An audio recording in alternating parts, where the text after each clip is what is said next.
This week on the Destination Angler. Fight is a bit of an understatement. It's kind of hanging on for your life. You know, if we have maybe a small woman or a younger kid or something, like, they get afraid that the fish are going to pull them into the river. It's epic, to say the least. I mean, the longest fights I've seen on those things are 45 minutes, and they'll definitely put a burn in your forearm. And they can, not always, but they can take quite a bit to bring in. Welcome to the Destination Angler Podcast, the podcast for anglers who travel. And I'm your host, Steve Haigh. We go right to the source, the local guides and experts, to build your knowledge of top fishing locations around North America. It's a big world out there. Now go and fish it.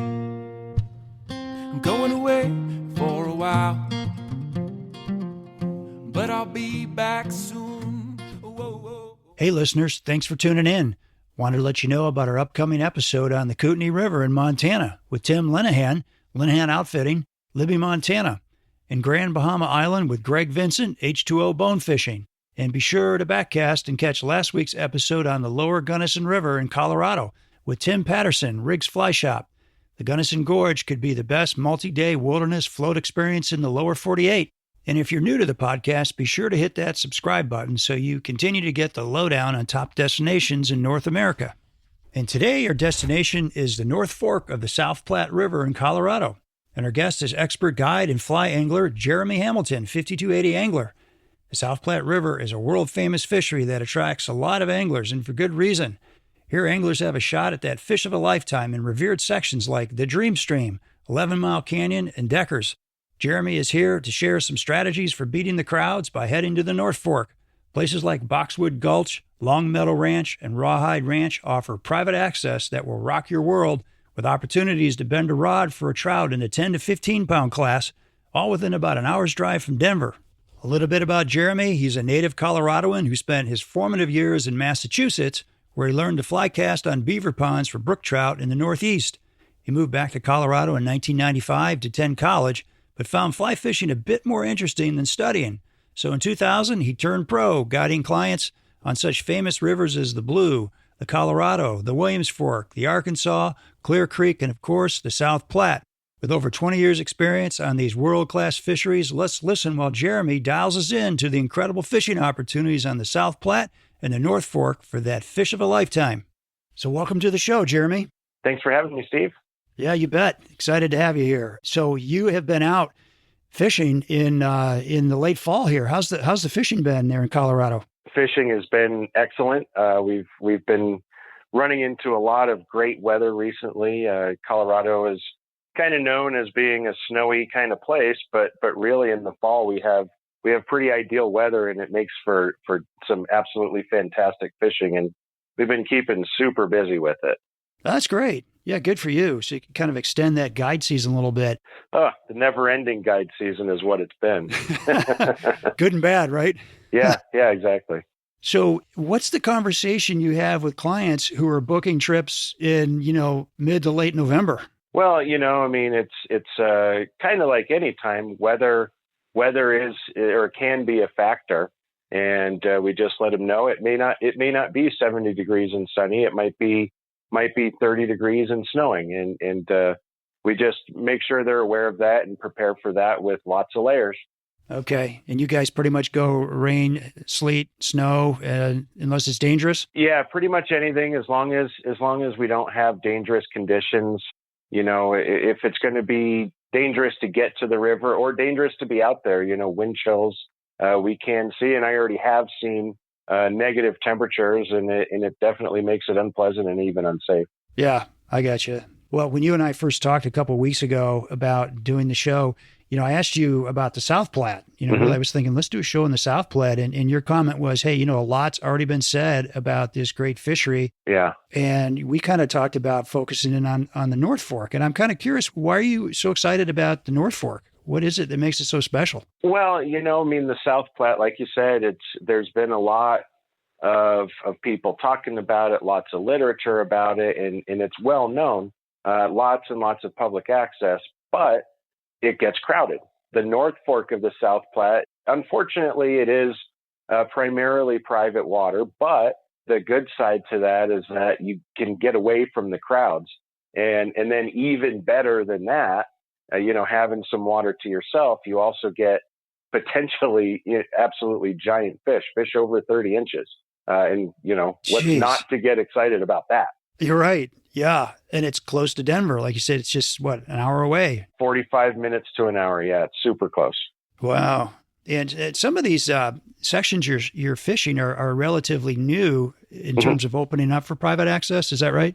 Correct. Yeah. We do have access to the oldest private water ranch on the North Fork, which is Boxwood Gulch and Long Meadow Ranch. The new properties that we have access to, which are new this season, are Shawnee Meadows and Rawhide Ranch, which are, pretty much equal in fish quality to the other properties. And they're absolutely fantastic. That sounds exciting. All right. So I was reading up to do the show here. I was reading up on the South Platte, just the major river system. And I saw something where a guy wrote, hey, it's like 5 rivers wrapped into one because of all the diversity of the water. Yeah. Can you just give us like a high level summary of the South Platte River system and maybe a little bit about why it's so famous? Sure. I mean, it's a long river. It's a good, from the headwaters down to what we consider sort of the end of the really fishable trout water, which is Waterton Canyon, just west of Denver. It's about 50 miles or so of river. It goes, when it starts out, it's a small little creek, as any headwater will be up on Weston Pass, the Mosquito Range. And it's a small creek. And then also there's 2 forks, the Middle Fork, the South Fork. They run for quite a ways. And then they come together, they form just the South Platte River. And it's up in South Park. So it's a big high alpine valley. So it's a meandering, small meandering creek essentially at that point.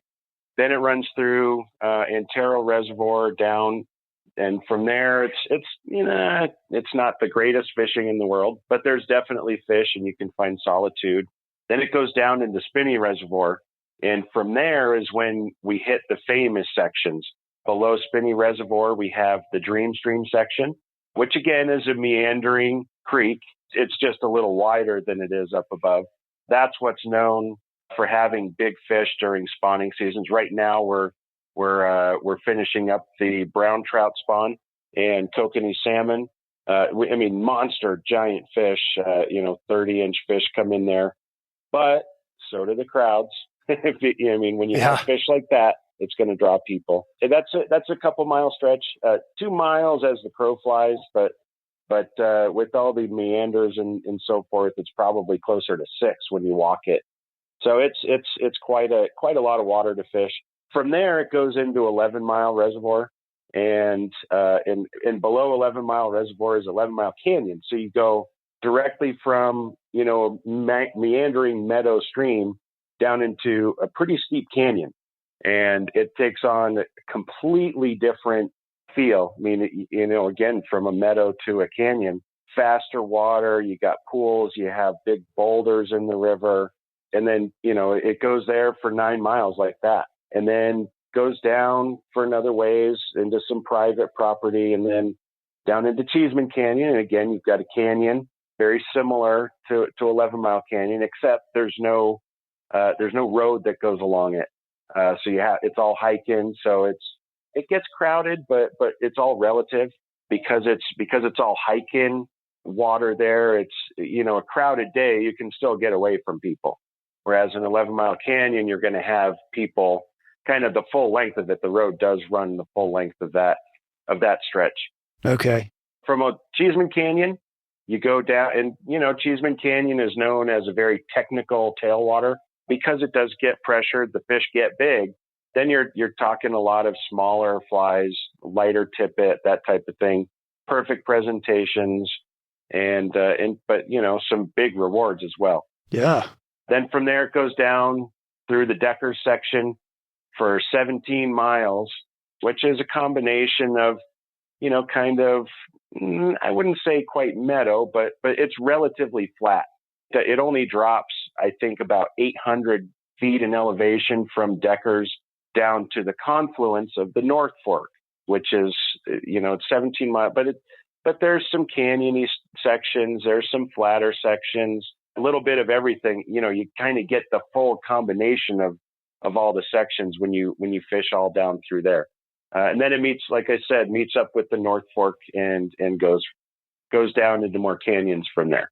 That's a great overview. Thanks for doing that. So why and how do these fish get so big in this river? Because that's the simple answer. No, there's just so much, because each section is a tailwater. The water is able to flow pretty much year round, with the exception of some sections of 11 Mile Canyon and downriver from Deckers, several miles. Sometimes in the winter, those can freeze up quite a bit. But the closer you are to the dams, you're going to have open water year round. There's food year round. There's, all the mayflies, midges, scuds, worms, you name it. There's just tons and tons of food for these fish, and they just feed year round without having to deal with that frozen water that you might see on a freestone river. It's just a series of tailwaters is what the South Platte is, and those fish just get big. Okay. And the fish, the big ones you're getting, like for instance, you mentioned, right now spawning season for brown trout, they're coming up out of the lakes and migrating up the river. Is that what's happening? When you're talking about the Dream Stream, yeah, that's what you're dealing with. The biggest fish are coming up out of the lake, out of 11 Mile Reservoir, both spring and fall. Fall we've got the browns, and spring it's rainbows, cut bows, and cut throats. But otherwise, if you're down in the other sections, they're not migrating from a reservoir to spawn necessarily. So there's some big fish in there just as residents. Okay.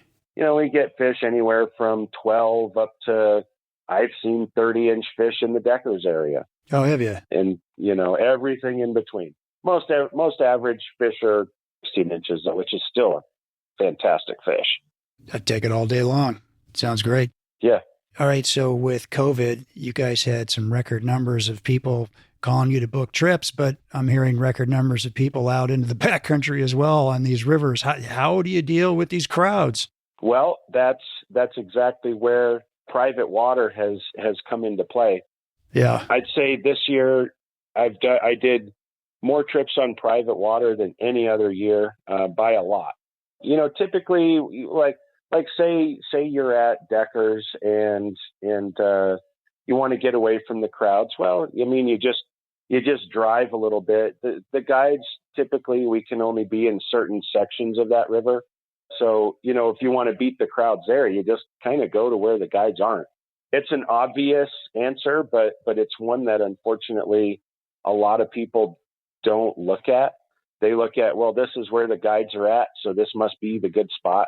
And they just don't know that we are limited. So you can drive down river, like I said, there's 17 miles there. You can drive away and get away from a lot of where people get packed in. And the fishing is very good, but still, you're dealing with public access. So you can't ever really completely get away from all the people, especially weekends. But you can try. Everyone this year we've Colorado Parks and Wildlife said that we sold, the state sold 90,000 more fishing licenses than we ever have. So that means there's a lot of people out there.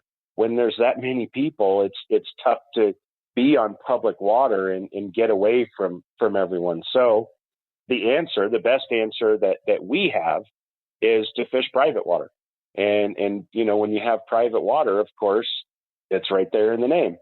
It's private. You don't have to deal with all the crowds. Sure. And then, when you have big groups or anything like that, then we're avoiding putting all those people on the public water as well. And, I think really kind of the future of our state, Colorado is a great place to live. That's one of the reasons I'm here, but everyone else is realizing that as well.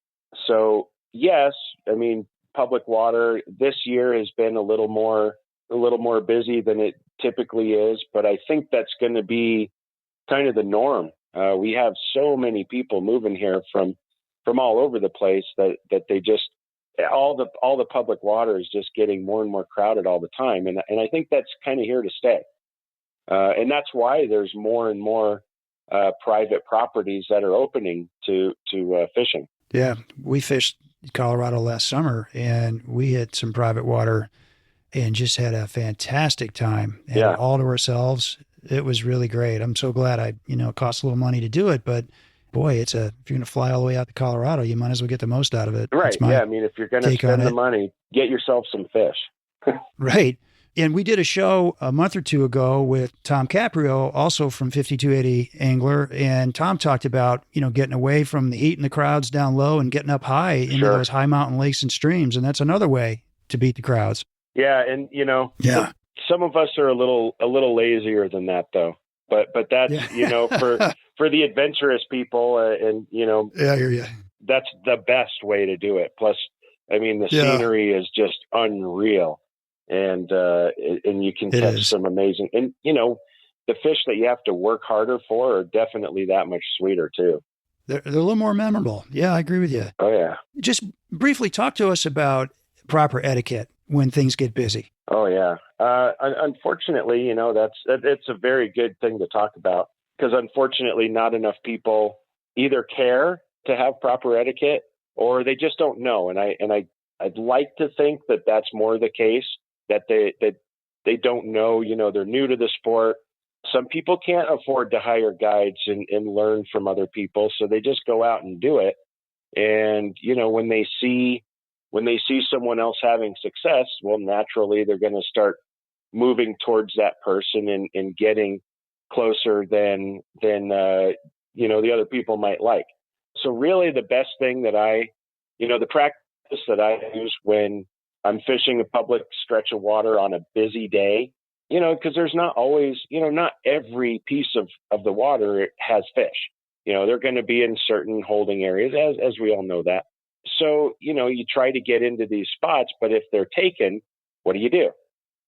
The best piece of advice I can give people is don't be afraid to talk to other people. Go have a conversation. Talk to the person, see if they're moving upriver, moving downriver, if they're planning on fishing, here in the run or moving over there. Just don't jump in there and assume what the person is going to do. That's definitely going to cause some tension. So what I'll always do, I hop in or I walk over to the person. Typically this is what I run into when I'm guiding, and I like to teach people proper etiquette while I'm guiding. I say, hey, I'm going to go talk to this person over here, see what they're doing, see if we can get in here and fish. I'll go over to them, say, hey, how you doing? Are you catching any fish? Have a polite little conversation with them, and then say, hey, find out where they're going first. If they say, oh, I'm moving upriver, then you say, hey, do you mind if I go downstream of you 50 yards and work up from there? Typically, when I have that conversation, I almost never get a no. Yeah. If I was to just jump in there and just assume, that person's going to give me a dirty look and say, hey, I was fishing that, or, something along those lines. Right. You get defensive when someone just takes your spot. But if you're polite about it and, talk about it in a, hey, let's share this, or do you mind sharing? Most people are very reasonable. And that's a great way to kind of ease the tension and be able to fish in, the good spots, or where they're perceived as the good spots. But unfortunately, too many people they don't know that. They jump in there and they just start fishing. And as a matter of fact, kind of a funny thing that I had happen. I was downstream of Deckers a little ways, a couple miles, and fishing this pretty long run. And I had 3 anglers out that day. I had them spread out reasonably, so they weren't casting over each other's lines or anything like that. And I mean, I don't know. I didn't have 20 yards between my anglers, probably less than that. And between my middle angler and the farthest downstream angler, 2 guys jumped in the middle of those guys. Oh my gosh. And I thought, holy smokes, this is unbelievable. I mean, you can't do anything but laugh and just think, what are you thinking? I mean, not only is it an inconvenience to the person that you're crowding, but you have to kind of scratch your head and wonder, why on earth would you do that to yourself? Why would you jump in there and have to worry about crossing over someone's line? And I mean, it was a busy weekend day, but my goodness, there's more water than that available. So, Yeah. when I see that, I kind of laugh and just think it's unbelievable. But at the same time, that's a good opportunity where I educate these folks and let them know, hey, this is a bit close. You might want to, It's a nice 200 way. yards up there's absolutely nobody fishing and there's plenty of fish. Or, Yeah. more what I tend to do is I look at it as, well, this person doesn't know the water. Maybe they fished this hole and they caught fish here before. I'll move. I'll let them fish it and they can have it and I'll go find a new piece of water. So, there's easy ways to do it. Yeah. Yeah. It's generous of you. Yeah. I find that most people are in a good mood when they're trout fishing, but if you are jumping in and crowding them and not talking to them, you're going to turn a good mood into a bad mood all around pretty quickly. Exactly. And, I have, of course, I always have, company logos on. So I always have to kind of bite my tongue a little bit too, and just, Sure. do the nice thing, even though sometimes my principals say, no, this is my water. You should get out of here. I'll just pick up and move and let them have it. Good for you. Well, let's talk about the North Fork. So people that maybe aren't familiar with the North Fork, like where is the North Fork? How does the character of the water change over its course, down to the South Platte? Kind of break it down for us if you could. Okay, yeah. So the North Fork, it's by Bailey, Colorado. It starts up off of Highway 285 up on the Kenosha Pass area. Most of the river, however, though, is fed by the Roberts Tunnel. Roberts Tunnel was built completed in the 60s. It basically brings water from Dillon Reservoir, which is on the western slope, 23 miles through a tunnel, and brings it to the eastern slope, which basically is where we're able to, because there's so many people in Denver now, especially, it's a major water source for the Denver area. So it brings that water, and as a result, it's made a much bigger river. It used to just be a small little creek, and you could practically jump across the whole thing. But now, the Corps of Engineers built it. They widened the river, and now it's mostly canyon water. I mean, fairly steep, fast water, but we have all the private ranches along it, where they've done a lot of river improvements to slow it down and make great habitat for fishing. Okay. Talk about, some of those private water access points that you guys have access to, like Boxwood Gulch and some of the other ones. Yeah. So they're essentially trophy fishing, or, trophy properties where, you're going to go in there and you're going to, you have to pay an extra rod fee. You cannot go into any of them without a guide. You pay that extra rod fee on top of our typical fee. And some of them, where Boxwood Gulch, you will typically share the water with a couple of other people or a couple of other groups. Yeah. But the way we work on that, we rotate through everything, so everyone gets to see it. We look at it kind of like a golf course where everyone, plays a hole and then moves on. It's similar type of strategy we have there. That way it feels like there's nobody there. Like I said before, that's the oldest property on the North Fork that's been open for fishing. Dan Moritz, the owner there, opened that in the mid 80s and has kind of developed and it's evolved from there. And it's become really the premier property there. And there's a clubhouse there's a fire pit, and we do grilled lunches, and it's just in a big patio to hang out. And it's amazing. It's amazing. Ah, cool. The other properties along that, Long Meadow Ranch, which is just upriver from there, same kind of deal, just minus the amenities. And really, Shawnee Meadows and Rawhide Ranch are basically the same as well. There's big fish, there's lots of fish.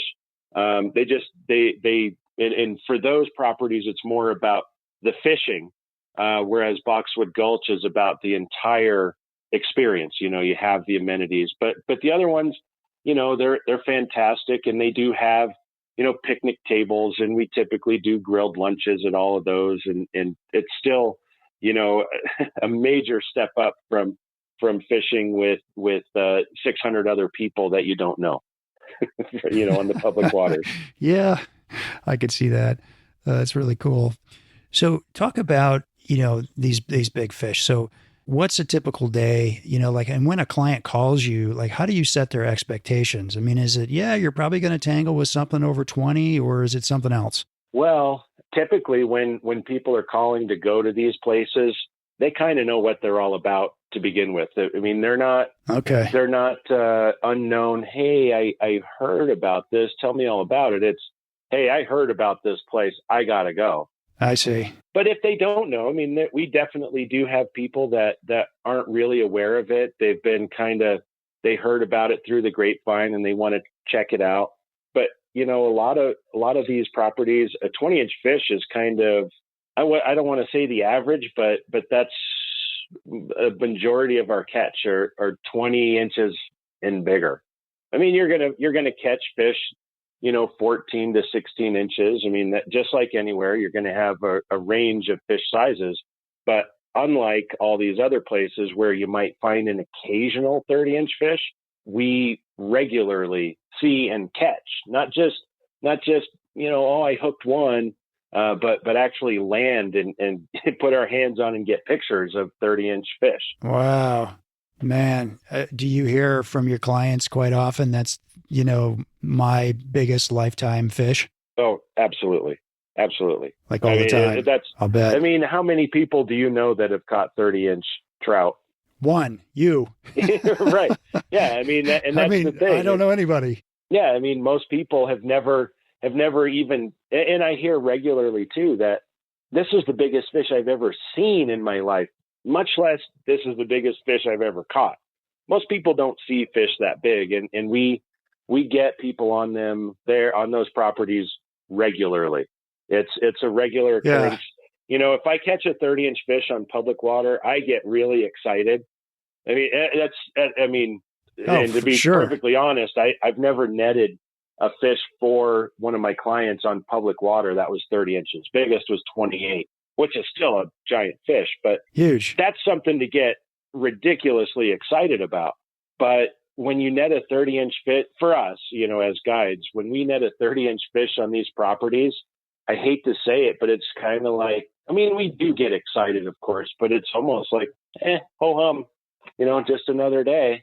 I mean, it's a terribly spoiled way to think about it, but we're spoiled that we get to do it for a living anyway. So that's the way it goes. That's pretty cool. I was watching your video on the Fly Rod Chronicles when you guys were fishing one of these. I think it was Boxwood. Yep. And the first thing I noticed was the size of your net. Yeah. And I thought, that's a little bigger than the little fish pond net I'm using. And you were telling me before the show that sometimes the fish don't even fit in that thing. Oh man, sometimes those big fish pond nets, we use the boat nets, which are, usually those boat nets are designed when you're in a boat just so you can reach and it's easy to get the fish in there. But we're using them because the size of the fish requires it.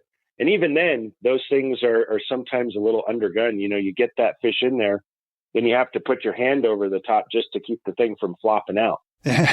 Biggest I've netted there was 34 inches, and that really? Is a tanker. Yeah, those are big fish.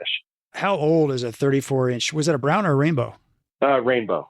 Yeah, typically the bigger ones are rainbows. Yeah, I mean, we do see some browns there, 28 inches, but most of them are rainbows that are that big. And you're talking probably a 10-year-old fish or so.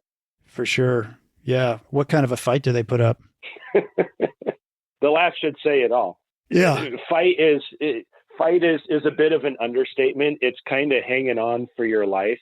It is funny. I mean, if we have maybe a small woman or a younger kid or something, like, they get afraid that the fish are going to pull them into the river. It's epic, to say the least. I mean, the longest fights I've seen on those things are 45 minutes. Oh, really? Oh, yeah. And we're using 6 weights. or 7 if we're using streamers, and they'll definitely put a burn in your forearm, and they can, not always, but they can take quite a bit to bring in. Yeah, I'll say. Well, that's incredible. Mm-hmm. So how do these stream managers keep, these huge fish healthy, right? I mean, is there enough natural food, No. Food source? No, what do they do?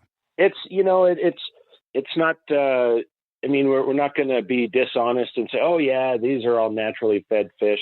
There is lots of natural food in there, but on these properties, when you have the mass and numbers of fish that are there, and then, they're being caught on a regular basis, they do feed them. They supplement them with fish pellets.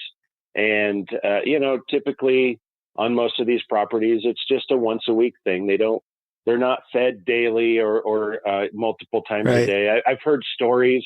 People say, oh man, Boxwood Gulch, that I've heard that they have fish feeders in the middle of the river and they feed them on a timer. I'm like, oh my God. Yeah, no, not that crazy. But they do, when we have big groups out there and all that, they need to supplement those fish and keep their size up. And also they feed on other smaller fish too. So those big fish they're quite the predators, as you can imagine. And streamer fishing at times can be absolutely unbelievably good, especially after irrigation season ends.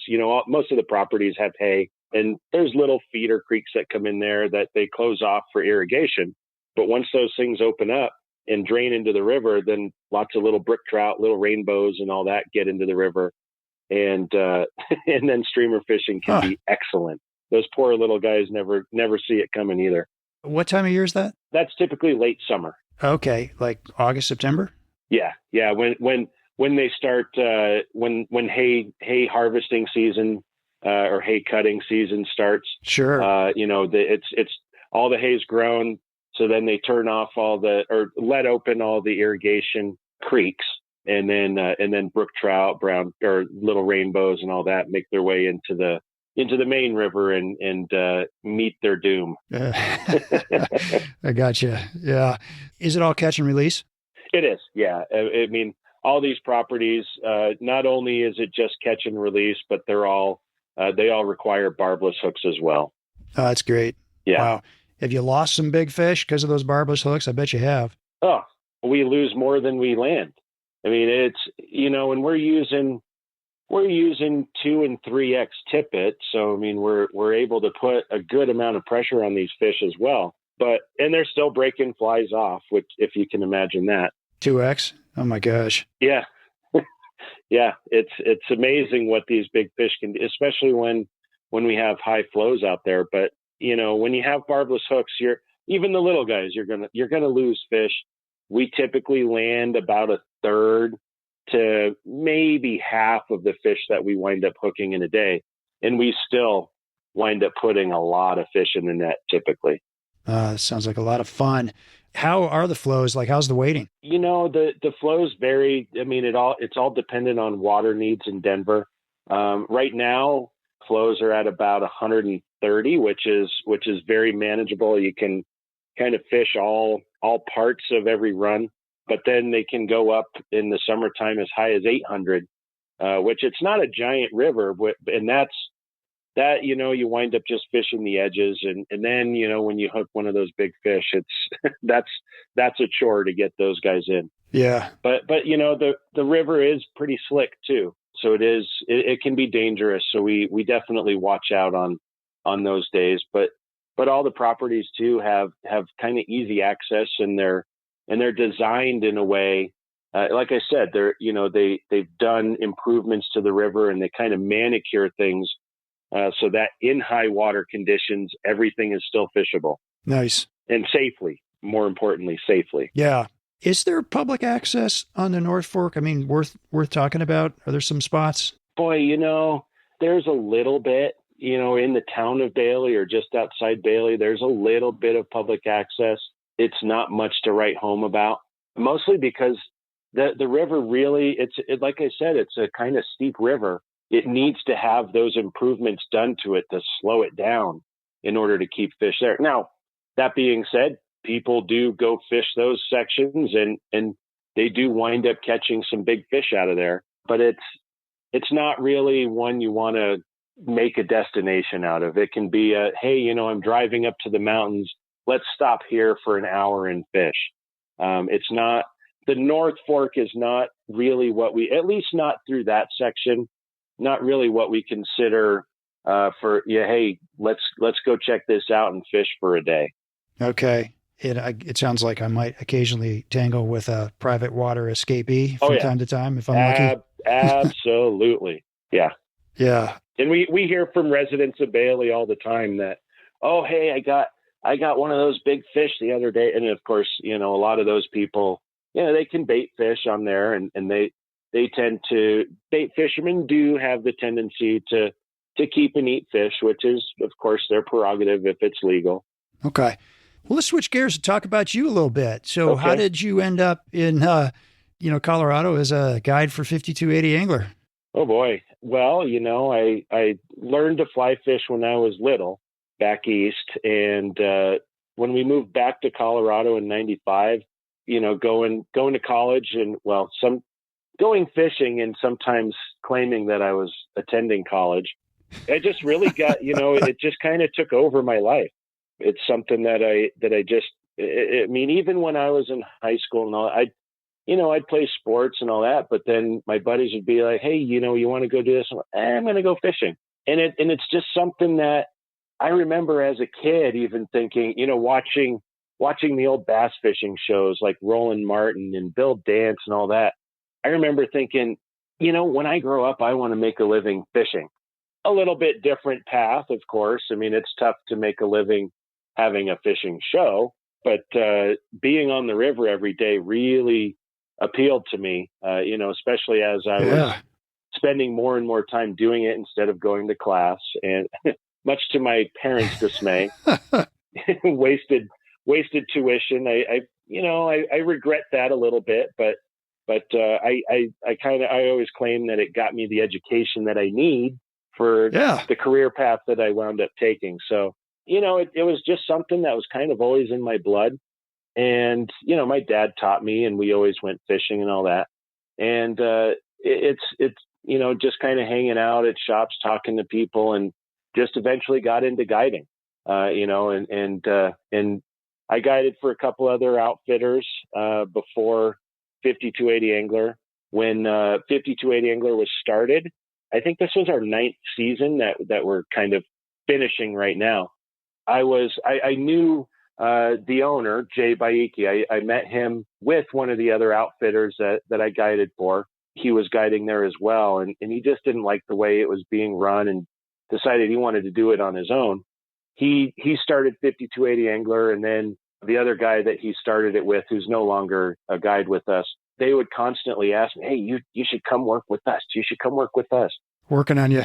Yeah, and I like to think I'm a pretty loyal person, and I was working for that other outfitter and said, no, I'm good. But as things went, and I was kind of talking to them, to Jay and the other guy and saying, I might do a few trips for them and see where it goes. Yeah. It was a little bit scary kind of going to a new outfitter at that time. I didn't know where it was going, but also at the same time thinking, hey, I get in on the ground floor of this new outfitter and it can be a good thing. And it has been, 9 seasons later. Wow. I've been completely happy and I don't have any plans of going anywhere anytime soon. We had private water destinations all the time. We're growing still and we could probably still use more guides next season. Who knows? I'm not putting out any we're hiring posts out there, but that's not up to me anyway. But, I hope that we've built a pretty good reputation that people respect us and like coming fishing with us. And it's been a great adventure ever since. Good for you. So you obviously love fishing. What do you love about guiding? Well, you look at, kind of the basic part of it. You look at what else could you be doing? Sitting in an office, working construction or, any of those types of things. And you think, okay, okay, those are all great jobs and all that, but I'm not standing in a river all day. So first and foremost, the best thing about it is I get to stand in a river, whether I'm fishing or not, doesn't matter. I'm standing in a river and I'm getting paid to do it. So Yeah. right there, I mean, you can't beat that. Now, on top of that, I get to meet a lot of great people. And I always say, because people always, what's the biggest jerk you've met? What's the best story? And I wasn't going to ask you that. Yeah, right. I mean, which it's a natural question, but to be perfectly honest, I don't really run into a whole lot of people that I can say, oh man, this one, I don't have a lot of those stories, because I think I really kind of see people at their best. Even though I can tell someone is probably not a pleasant person in their normal day-to-day life, when they're out on the river, all that stuff kind of goes away, and I get to see them happy and at their best. And then you get to see them catch a fish, and just the excitement that people see. You can't beat it. I had a guy out the other day, just 2 days ago at Boxwood. He was so excited. His first fish, it wasn't a big fish. It was maybe 15, 16 inches. You could see his hands were shaking so bad. He was so excited. Really? Oh, he couldn't believe it. Oh, that's great. You say it's his first fish? It wasn't his first fish ever. It was just his first fish of the day. First of the day. Yeah. I got you. And just to see the excitement. I mean, he wound up netting 19 fish the other day, and he got, his biggest was 23 inches. I mean, he said finally at the end of the day, when we were taking off our waders, he said, my adrenaline levels are finally starting to drop. He was pumped all day long. Nice job. Yeah. What a great experience you gave that guy. Yeah, exactly. And, for me, it's an everyday thing. It becomes, at times it can get a little monotonous, but, I have to stop and think sometimes, for that person that I'm teaching or helping, this is potentially a life-changing experience for them. And it's really cool to think about it like that. And that's what I get to do. Okay. What are some of the funnier things you've had clients do when you've been guiding them? Funnier thing. Well, the best story, and I tell this one all the time. It's really, I mean, just kind of taking advantage. I kind of took advantage of the naivety of someone. I had this couple out.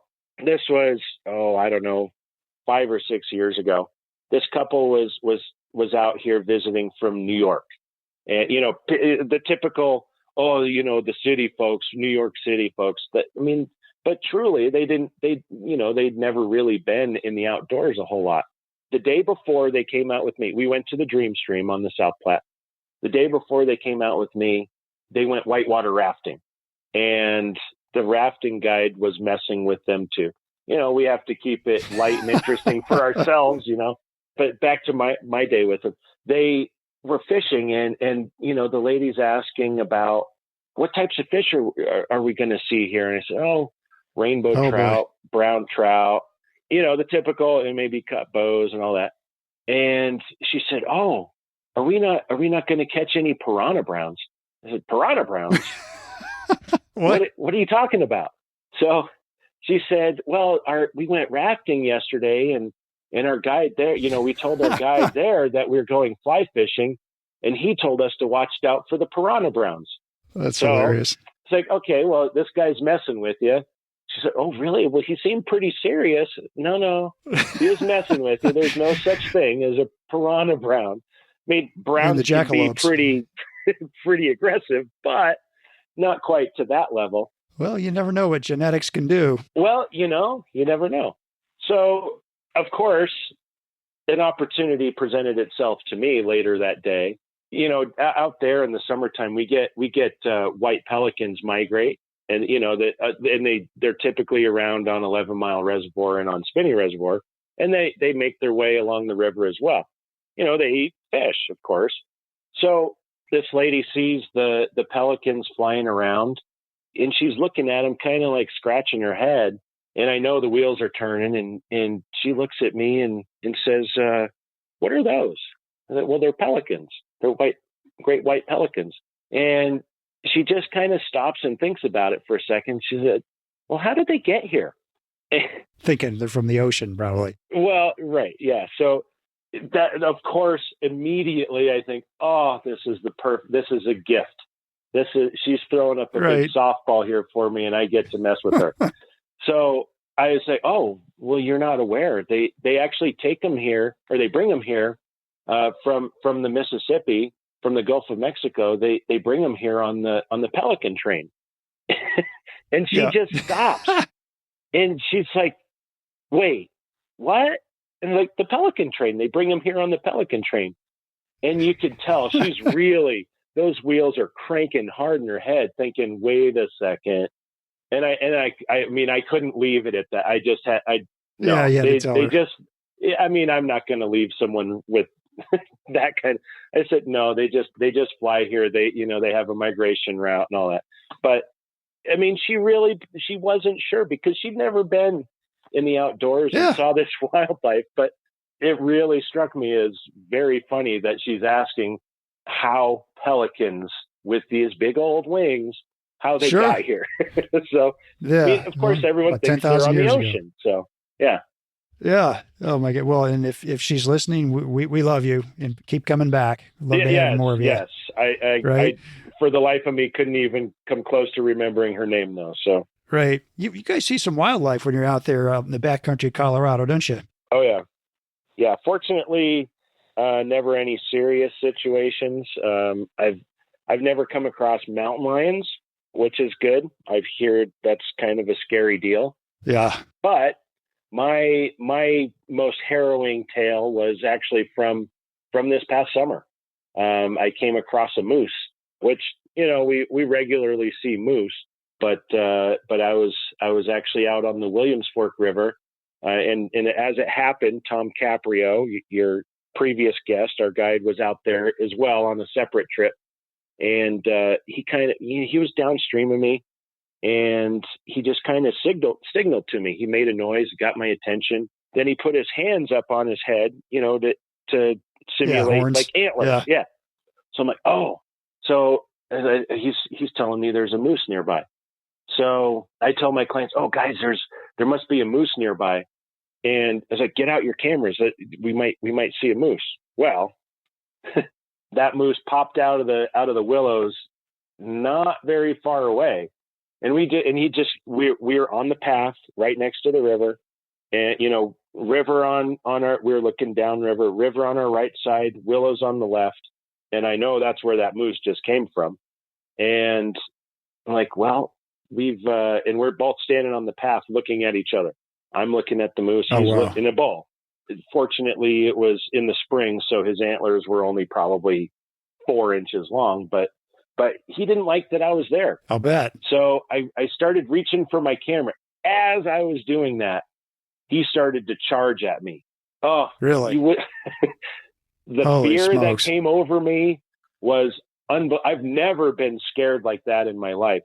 And of course, my reaction was to just jump in the river, as if a bull moose can't get me in the river.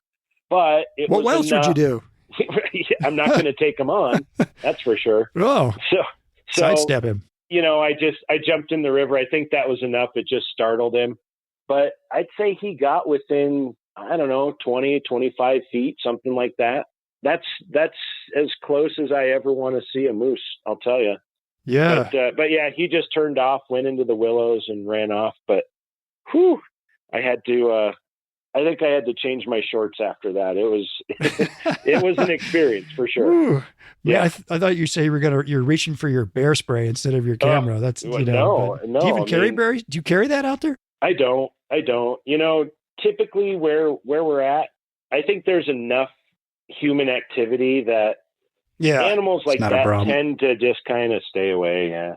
I mean, I've seen bears plenty, but usually you just make a bit of noise and they take off. So I haven't had any close encounters with bears where I was really afraid of them. Right. Well, those are some great stories from life on the water. Oh yeah. Of a professional guide. It's never dull. That's for sure. Oh, I'm sure. My goodness. So let's jump back to some of these bigger fish, since that's what this is really all about. Yeah. These big fish you guys have there. So how are you targeting these big fish? Like, are you actually stalking individual fish? Are you sight casting to them? How are you going after them? Yeah. I mean, so the way all these properties are set up, we're talking about the North Fork, correct? Yeah, North Yeah. Fork. Yeah. So the way the properties are typically set up, I mean, there's pools, long kind of slow pools where you can see, when the water's clear, relatively clear, I'm talking outside of runoff, where you can see them. A 30-inch fish is kind of tough to not see. Um, so, I mean, I always say they're so big, you can sight fish to them with your eyes closed and still be on them.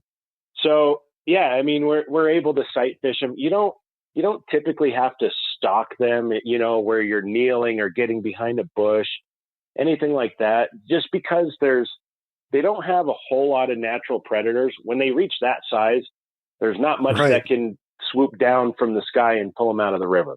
Yeah. I mean, there's no eagle, and we definitely see fish get taken by eagles and ospreys and blue herons and all that, but none of those birds are big enough to pick up a 15-pound fish. So they don't get terribly spooked. I mean, we can't be 6 feet from them, but we can get pretty close. So we're typically nymphing for them. Okay. Occasionally dry flies, but typically we're nymphing, and yeah, you just sight fish to them, and getting a perfect drift on them is the key. If you stick that in front of their face, if you stick your flies in front of their face, have the right weight and all that, it's not hard to get those fish to eat because they're so Huh. big. They need to eat a lot. They need to eat. Yeah. Yeah. So it's not that, and that's the thing. It's people have this idea that a big fish is going to be really educated and be really picky and all. No, a big fish has to eat a lot, and because they're eating constantly to maintain that weight and potentially grow their weight, all it takes is putting something in front of their face, and they're usually going to eat it. That's awesome. How long have these trout been in the water? I mean, obviously, were they grown there, or were they stock big, or how did they get in there? A little bit of both. Okay. Most of the fish on these properties are stocked. I mean, there are some wild fish, but the majority, especially the bigger fish, are stocked. Now, whether the fish is stocked at 25 inches or stocked at 18 inches and grows from there, that's gonna vary. But Yeah. yeah, primarily they're stocked. We don't pretend that it's a wild fishery and that these fish are just growing from a fry up to 30 inches in that river naturally. It just doesn't happen there. And a big part of that is just the water quality over the years has kind of declined due to mining and old mines that are leaching all their junk into the river. Yeah, I mean, it does have to be stocked, and it doesn't make them any easier to catch, though. Yeah, exactly. So what's the conversation with your clients as you're driving to the river, when you're preparing them for, catching and fighting a 10 or 15-pound trout? The conversation as far as how it's going to be done, how they're going to land the fish. Yeah. How the day's going to play out, what you're going to be doing, that kind of thing. Yeah, I mean, well, typically we do meet people at the properties.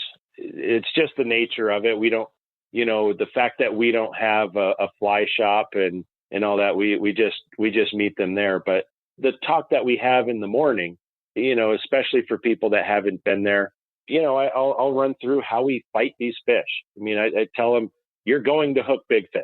You're going to hook Yeah. plenty of big fish, and you are going to lose big fish. The hope is that you hook enough that you get to land some big fish as well.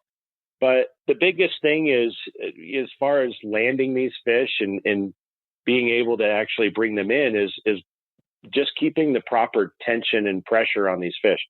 If you try to in technical or talking about it in a more technical way, if you lift your rod way up in the air, or if you pull upstream on these fish, you're not going to move them. Yeah. You just can't. You cannot move these fish. You can't dictate to them where they are going to go. They're going to dictate to you where they're going to go, and all you can do is react to that and try to counter that.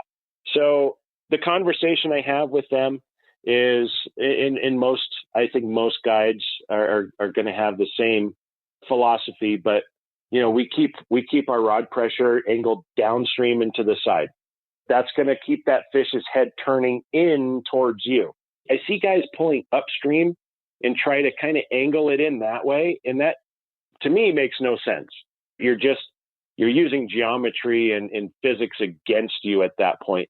But if you pull downstream and to the side, you're going to turn that fish's head and bring them towards you. So that's really and of course we're not stripping line in. We're using reels. We're using the drag on the reels. These fish are too big to use your fingers as your drag. And a lot of times we're using our gear. Clients don't always have the gear, for the big fish like that. We have a lot of people around fishing public water. They're using 4 and 5 weights and all that. And we're using 6 and 7 weights on these properties. And like I said, 2, 3X. So pretty heavy duty stuff. So we're using the drag on the reel. We're using side pressure. We angle it downstream. And if you do all those things and keep that rod low and pull them over to the side towards your net person, your guide, then once that fish gets in close, you can bring them up, raise them up quick, and they come to the surface and you net them. That's how you bring a big fish in. Yeah. If you overcomplicate it and you pull them upstream, you pull them downstream, you turn your rod, we call it sword fighting, where you're kind of going back and forth with your rod. Yeah. Especially when you have barbless hooks, you're going to work those hooks out. So you have to be calm and have a methodical approach to it. And that's the trick and that's true of anywhere you're fishing for big fish, whether it's on private property or you're going to a tailwater, like the Taylor River or the Frying Pan River are pretty well-known fisheries with big fat fish like that. And anytime you're fighting a big fish, it's going to be the same. You want to keep that pressure consistent downstream to the side and not straight up in the air and not upstream, because you're going to yank those hooks out of the mouth. And that's how you bring them in. It's a simple process, but far too often people are overcomplicating it by turning the rod left and right and up and down and going all over the place. And it just doesn't work. How important is the hook set to getting the fish in? That's the most important part to fighting a fish, because it sets you up for the rest of the fight. When we're nymphing, which again is what we're primarily doing, if you set that hook upstream, you're yanking those hooks out of the fish's mouth. If you hook them, it's going to be a weak hook set. You're not going to have a strong hook set. We teach, or I teach, I don't know any guy that doesn't teach this, honestly, downstream and keep it kind of low to the water. And you pull that hook, even a size 22, so the biggest fish on the smallest fly I've ever gotten out of there, or I had a client catch, was a 34-inch rainbow on a size 22 purple jujubaitis. But even that size 22 with no barb, if you get it into the corner of the mouth, it's not going to come out. You still have to dig it out with forceps. That is the key to landing these big fish. That hook set is the first and most important part of the whole process in getting those big fish in.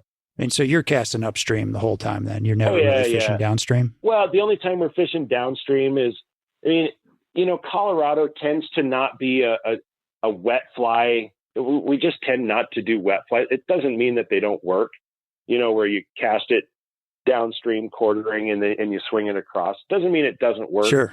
We just typically don't. It's not the style that we use here. I'm sure someone could come here with knowing how to do that and catch plenty of fish, but typically, we're using strike indicators. We're using weight. We're casting upstream and getting a dead drift, and either high sticking or with mending, and getting a dead drift letting it, and then we do let it swing, and we definitely get strikes on the swing, but that's not our primary casting method, is where we're casting downstream. And then of course we fish streamers too. And that's the typical, cast downstream, although there's a lot of different ways to do it. But yeah, but primarily, yes, we're casting upstream, and that in those cases, you're gonna set the hook downstream. Okay. Even when those flies are downstream of you, you should always be going to the side. I see a lot of guys when it's downstream, they'll go up or they'll go straight up in the air, or they'll go upstream. Either one of those is not the best way to do it. If you can go to the side, still, you're getting those flies into the corner of the fish's mouth. Yeah. It's a great tip. It's hard to do. I mean, it's hard to mentally make yourself do that, but it's a habit. It's the best way to do it. Yeah. Can you tick off in a minute or two, some of your favorite patterns and give us an idea of like size, color, or pattern? For the North Fork? Yeah, for the North Fork, for some of those private water sections. Yeah. Yeah. So the biggest, I'd say most popular flies or bugs that these fish are feeding on are worms. So, and they tend to have kind of a pinkish hue to them. So we use a lot of pale pink San Juan worms and squirmy worms. And we do tan as well. Those are always, kind of our primary flies, and then chamois leeches, a lot of leeches as well. We'll do bunny leeches, Mayer's mini leech, olives, blacks, browns, tans, all of that stuff. And then also eggs. Eggs are, because this is moment of being honest here, because the fish do get fed pellets, eggs work because of that. And again, it's not that they're always being fed pellets, but it's a food source that they're used to.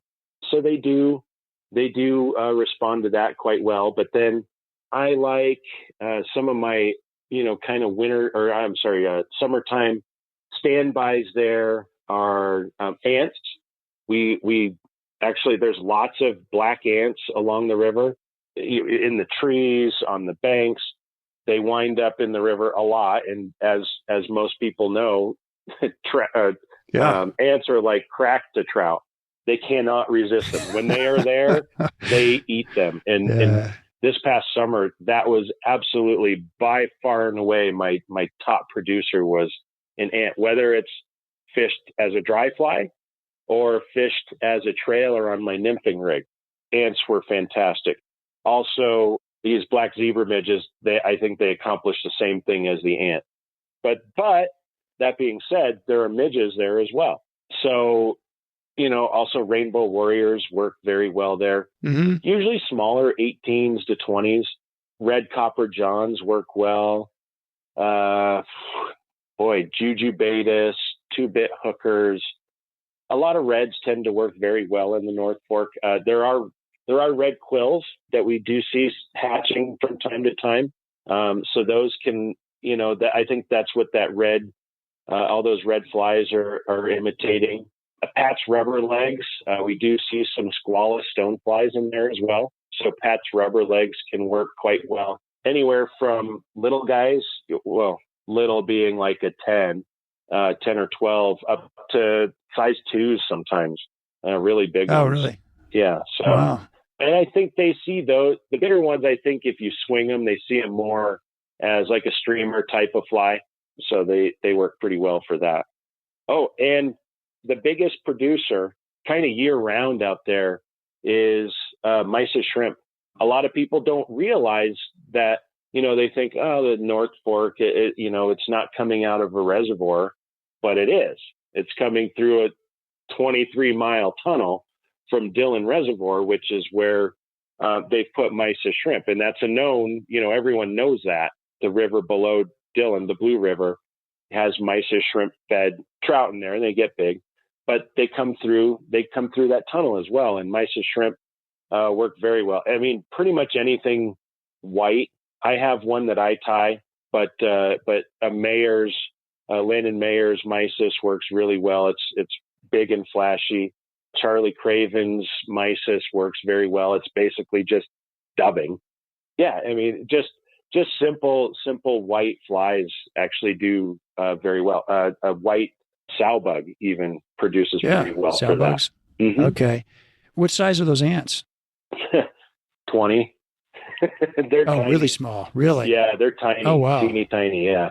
And those big trout will take a size 20. Yeah. They'll take a size 20 ant. And that's the trouble sometimes. I'm kind of working on tying some ants on bigger hooks, but tie them small. Oh, I see.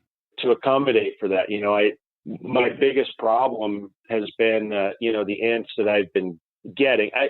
And when I'm busy, I don't have a whole lot of time to tie. So I'll buy flies, and an ant that's been working really well for me is epoxy, because it sinks pretty well. So when we're nymphing it, it's not a great dry fly, but for nymphing it works really well. But the problem is when you get down to a size 20, that epoxy's taken up a big part of that hook gap.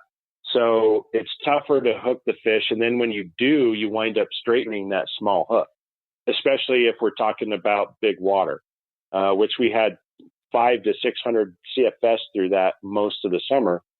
So we wound up losing quite a few fish because of the design flaw in that fly. So I've been tying some on a little bit bigger hooks, heavier hooks, and that should help quite a bit. But yeah, size 20 ants, on big 30-inch fish, it's that's fun. It's a feat. Yes. And you're nymphing these things. You're talking like on the bottom with an ant, or are you just talking like something drifting behind, like on the bottom? A little bit of both. When the ant, especially on windy days, when those ants are really getting blown into the water, you'll see those fish move into the shallows, and they just kind of suspend. So there are days when we're just suspending an ant, maybe even fishing a dry dropper, just so it's just below the surface. Other days we'll fish the deep runs, dredge it on the bottom with maybe a worm or Pat's rubber legs and an ant, and it can do very well. Yeah. Oh, that's great. Give me a couple of streamer patterns that you like before we go here. Boy, there's a new one, actually, a guy that Tom Caprio and I guided this past summer, Frank Wispel. He's local, a Denver local. He ties one called the Fish Whacker. It's an Umpqua pattern. It's really cool. It's new. It's a pretty cool fly. Yeah. Another one that we use quite frequently on the North Fork it's called a Goldie, a white Goldie. Mm-hmm. It's essentially, an articulated woolly bugger, just with a little bit of extra flash and some marabou on top. Okay. That one's been working pretty well. I like the Sex Dungeon. I'm really partial to Kelly Gallup flies. I mean, he's a streamer guy, and he's got a lot of flies that work well. Circus Peanut and Slump Busters. A simple olive and black or black Slump Buster works very well. Some great patterns. Oh, yeah, those are fantastic. Jeremy, would you mind if we put a couple pictures of some of these fly patterns out on our Facebook and Instagram pages? Absolutely, yeah. Okay. All right, that'd be great. Good. Well, this has been really great. I have one more question for you, and I'm kind of curious. You sound like a real people guy. You sound like you have a lot of fun with your clients and just do a great job. And I'm kind of curious, what have you learned about human nature from all your years of guiding? What have I learned about human nature? I think the biggest thing that I've seen from people is that when they're in an unfamiliar situation, they really kind of, I've seen some incredibly, and this is not an insult to anyone, but, I've seen some incredibly literally rocket scientists. They get out on the water, and when they're in an unfamiliar situation, they become, and it sounds harsh, but they almost become dumb. They really don't know what they're doing, which is fun. That's what keeps me in business. But they really rely on someone else's expertise, which is great, but it can at times be frustrating. You think, man, you're a smart person. Why can't you figure this out? But again, they're in an unfamiliar situation. I'm sure if I was Sure. to go look at a rocket and they asked me to diagnose a problem, I'm not going to know what to do.